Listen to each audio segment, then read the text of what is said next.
Hey guys, so we are going to identify the GCF today. Now, in order to identify the GCF, what is the GCF? Well, a GCF is a greatest common factor.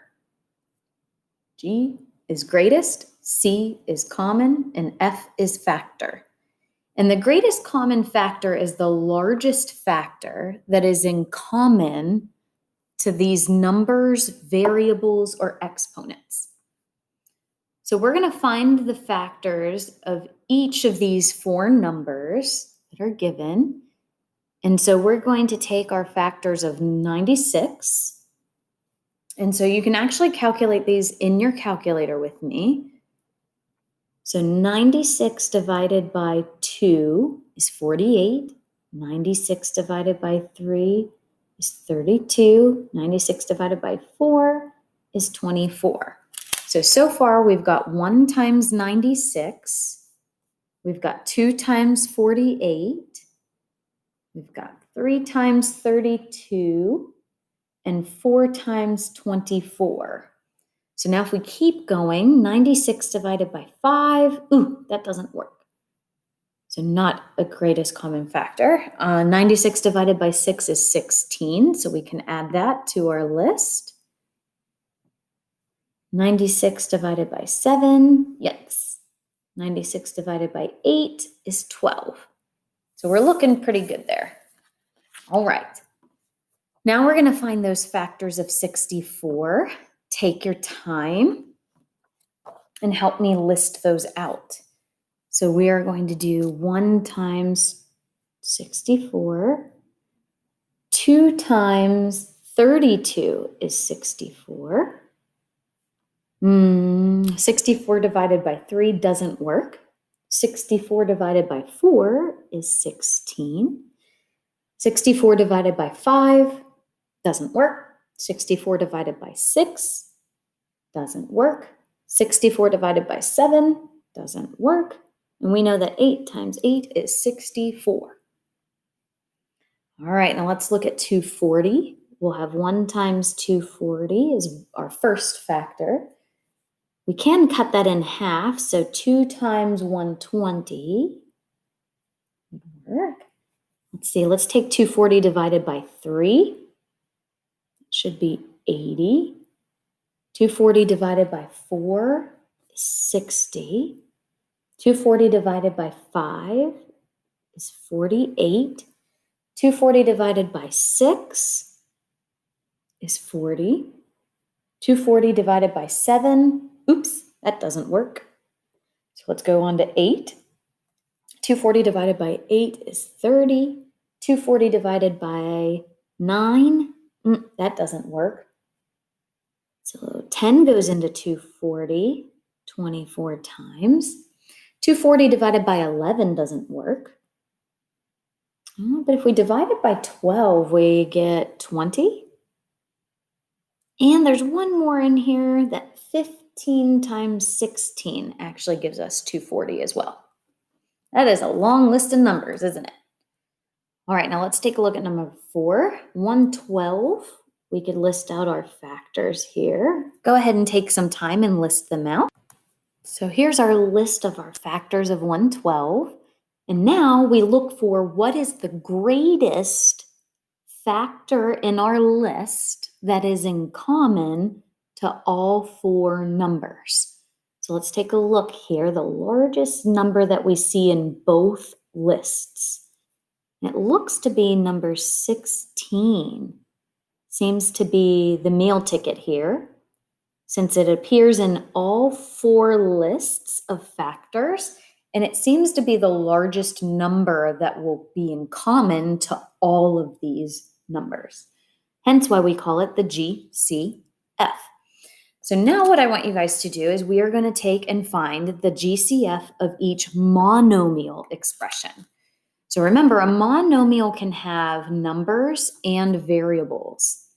So let's take a look here. I want you guys to help me list out our factors of 18 and 54. Go. So it looks like this is our list of contenders for our factors that could possibly be in common. And so now as we look, who is the greatest factor out of both of these lists? And hopefully you see that 18 seems to be the biggest number. And why is because 18 actually goes into 54 3 times. So our GCF is 18. All right, let's take a look at number 2. Same thing applies. I want you to give me the find me the factors of 4 and 6 first. That went quick. So as you look, 2 seems to be the highest number that I can choose that is in common to both. So part of our GCF is going to be the number 2 out in front. Now let's deal with these x's. So we have x cubed, which means we have x times x times x. If I have x to the 7th, that means I have 7 x's being multiplied together to create that power. So we want to see how many x's are in common to both of these pieces. So at maximum, I can pull 3 x's out of each of these. Hence why our GCF will have x to the power of 3 in its greatest common factor. 3 x's at maximum can be taken out of both of these two monomials. Now let's try number 3 and 4. Again, make your list for me on 20 and 30 of your factors. So it looks to be out of our factored list that 20 and 30 share a greatest common factor of 10. So our GCF is going to start with 10. And now we're going to figure out those variables. So let's list out how many x's we have. So notice we have x to the 5th, which means there's 5 x's being multiplied on the first monomial. In the second monomial, we have x squared, which means x times x, or multiply x by itself twice. So at maximum, how many x's can I pull out at one time? So it looks like 2 x's I can pull safely without going over. So x squared is also part of our GCF. And now we need to figure out how many y's can we pull at maximum. So we have 3 y's in the first monomial and 6 y's in the second. So at maximum, how many y's can I pull out? Well, at max, I can pull out 3 y's out of both. So y cubed must also be attached to our GCF. So altogether, our GCF for number 3 is 10x squared y cubed. Now let's take a look at number 4. Write out those factor lists for me, guys, on 102 and 85 first. So out of your list of factors, it looks like the highest factor I can pull is 17 that is in common to both. So our GCF is going to start with 17. Now let's look at the A's, B's, and C's. All right, so we have 2 A's and then 1 A. So at max, I can pull only 1 A out of both monomials. So pull a 1A as your GCF. I have 3 B's in the first and 2 B's in the second. So at maximum, I can pull 2 of those B's out of each. So B squared. Now notice how the first monomial has a C at the end, but the second monomial does not. If one of them does not have that variable, then that means I can never have that variable in common. They both must have to have it in order to pull it as a GCF.